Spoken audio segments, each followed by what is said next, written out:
He really had me there in the first half, I'm not going to lie.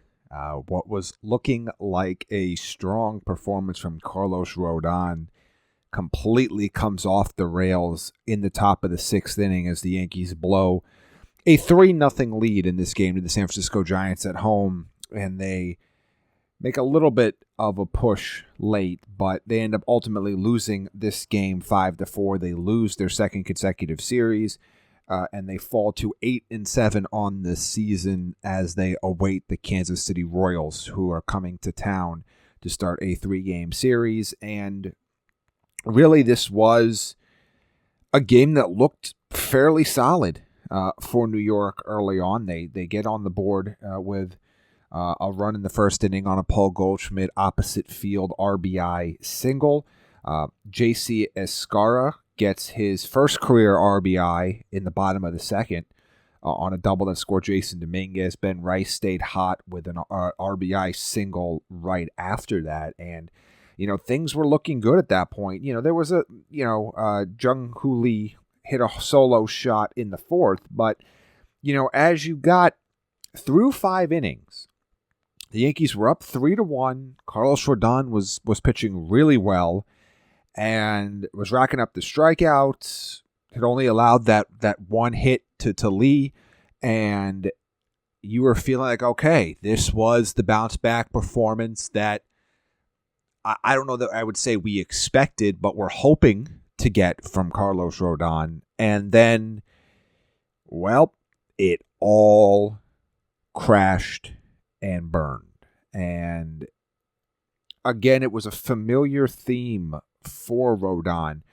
When he has gotten into trouble, it is typically because he has walked hitters in that inning. And now he only walked one hitter in the inning where he allowed those 3 runs. But the top of the sixth started with a single, Christian Koss, his first career hit, an infield single.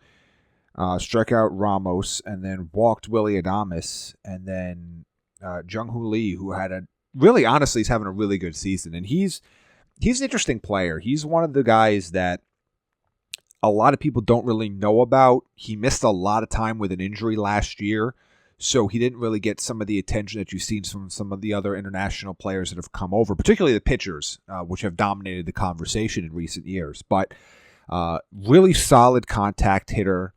Former KBO MVP, and so he's a really good player, and he's off to a really strong start to the year. And he took Carlos Rodon deep twice in this game, including a 3-run shot, lefty on lefty here to put the Giants up in this game. And it was a pretty devastating moment. Put them up 4, even though that they would only give the Giants a 1-run lead.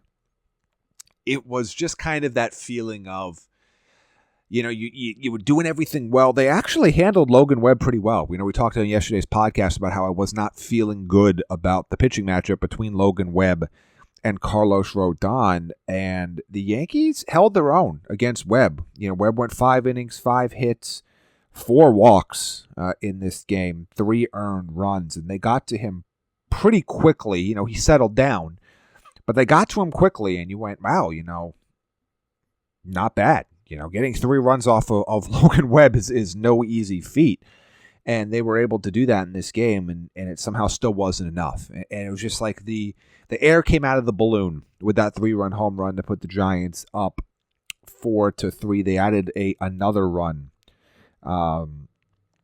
in the 7th, which again gave them an opportunity to really put this out of reach, because we did get a Jazz Chisholm home run in the bottom of the 8th to finally break, I believe it was a 24 at-bat streak that he was hitless.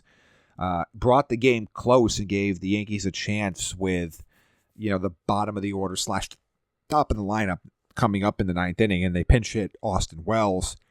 Ben Rice comes up first and Judge next, and they just weren't able to get to Ryan Walker, who saved this game. And it's just incredibly disappointing because,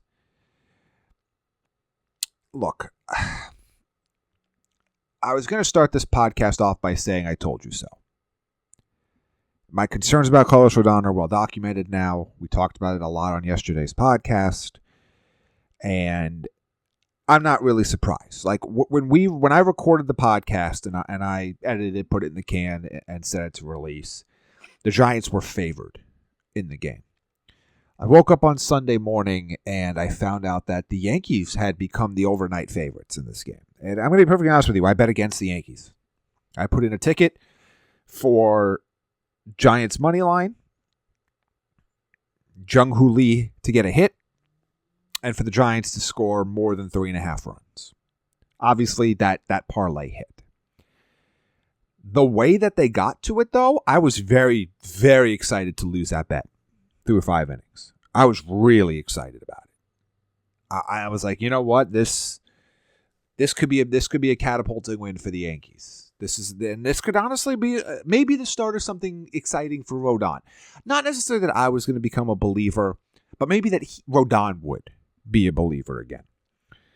And it was just watching that home run leave the yard, watching that curveball just get taken over the right field wall, and well over the right field wall, by the way.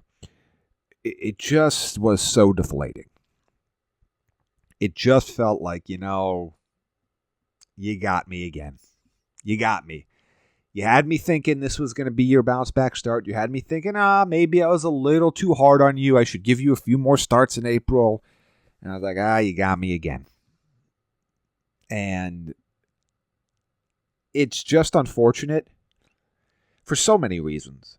But they're going to get another player back in their rotation this week. Clark Schmidt's going to, by the way, as we talked about, what we anticipate is going to happen is now official. He is going to start the final game of the Royal Series, and he will take Marcus Stroman's spot in the rotation while Stroman is on IL. I'm excited to see Clark Schmidt. The Yankees desperately need him. But I've been talking about this for a few shows now, and I need to reiterate this point. They're not going to take Carlos Rodon out of the rotation. They're just not. There isn't anybody to replace him with. And he would have to be, I think if he's apoplectic enough to where they would consider that, they would have a phantom IL stint for him. They're not taking him out of the rotation. They don't have anybody else. And they're going to need him to get this figured out. That's the concern. We could sit here and say maybe Stroman's not going to be in the rotation in 2 months. We could sit here and say, maybe Carlos Carrasco's not going to be in the rotation too much. Again, I would not be surprised. I don't expect Carlos Carrasco. Clearly, both won't be, but I don't believe both of Stroman and Carlos Carrasco will be in the rotation in May. Do not see it. I imagine we're going to probably see a DFA for Carlos Carrasco sometime in the next 3 to 4 weeks. I don't know what they're going to do with Stroman. They bought themselves a couple extra weeks to figure this out with his knee problem. He's getting a cortisone. He got a cortisone shot in his knee. I know they're trying to kind of backtrack now and say that maybe the knee was the reason for his most recent start. He's been bad his entire tenure with the Yankees. I don't think the knee injury is just all of a sudden causing him not to be a good pitcher. But those two guys, especially if Schmidt stays healthy, Hugh comes back, those two guys are the ones that are in danger, I think, the most right now, particularly after Will Warren has shown in his latest start that, hey, he's up for the task, and I think they're going to give him a little bit of a leash versus the other guys. But Rodon's not coming out of that rotation. They're going to just need him to do something this year. Just something. And they're just not getting it so far. But, the lineup was fine. You got the Chisholm home run. You got a hit from Goldschmidt. You got, Rice and Judge both got their hits. Their big three of Rice, Judge, and Goldschmidt accounted for 3 of their 6 hits in this game.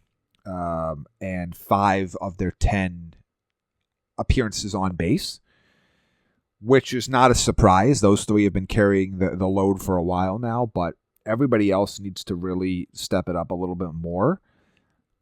But I would argue at times that they did enough. You were facing an elite starter. This is going to happen. your offense did enough to win this game, and your starter let you down. It's just unfortunate. I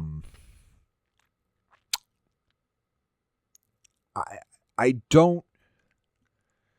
We've talked about where the Yankees are going to sit and where they are in the hierarchy. And they're very lucky right now that the entire AL East is just a bunch of up and down, up and down, up and down. Like we've watched the Red Sox. Well, they dominated the White Sox on the back of Garrett Crochet on Sunday, but before that, they were really struggling with them. And watching Toronto and Baltimore Orioles play their series back and forth, and like the Rays have been all over the place. So like nobody has established themselves like they have, like let's say in the NL West, where you start to look at those records, you go, damn. So nobody has done that in the AL East yet. But you talk about the long-term outlook of this team, and again, I didn't think this was a team that was starting with a 97, 98, 99 win baseline. I thought they were a low to mid-90s win team as constructed, and that they couldn't afford to lose games with their high-priced starters on the mound, particularly given the injuries and the other young guys / quite frankly, not good starters that they've had on the back end. And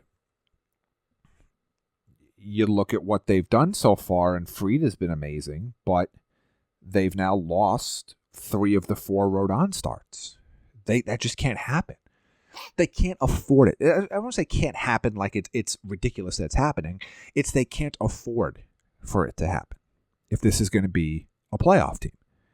We're not even talking about winning the division. We're just talking about a playoff team at this point because they're 8-7. I know it's early. It's 15 games.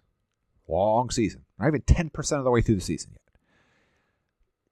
But this is not a team that I think can scrape by. This is not a team that, man, it feels like it's all right because they're going to go on a 6, 7, 8 game winning streak soon.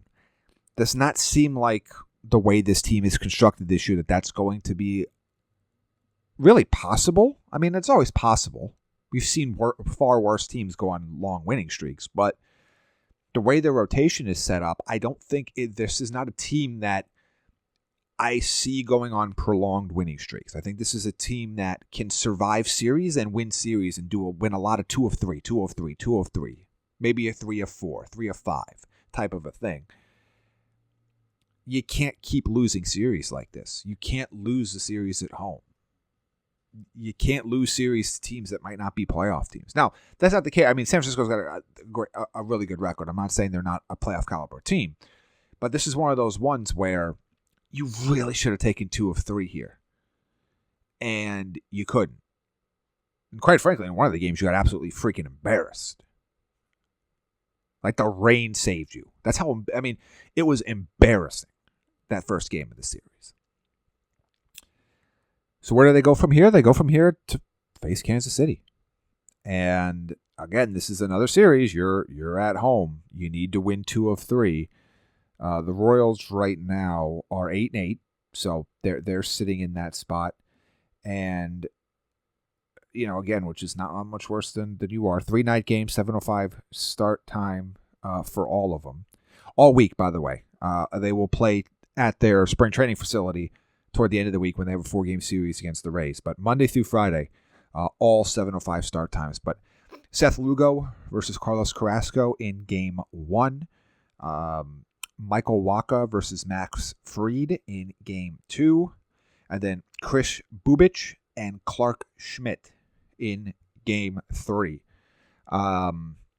Again, 2 of 3. There's absolutely no reason. You're going to have your ace on the mound in that middle game. I feel there's no reason that you cannot win 2 of 3 and walk into that 4-game series in Tampa in your own home spring training facility at 10-8.